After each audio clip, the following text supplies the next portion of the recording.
বিজ্ঞানীরা বৌদ্ধরা আমরা বিশ্বাস করি জন্মান্তরবাদে, দেহের মৃত্যু হয়, আত্মার মৃত্যু হয় না।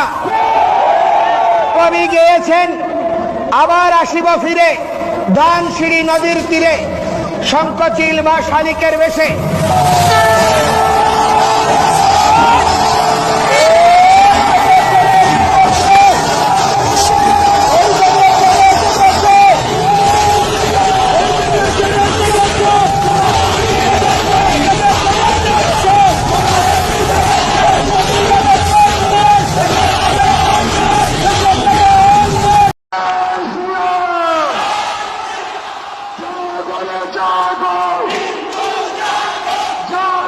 জাগো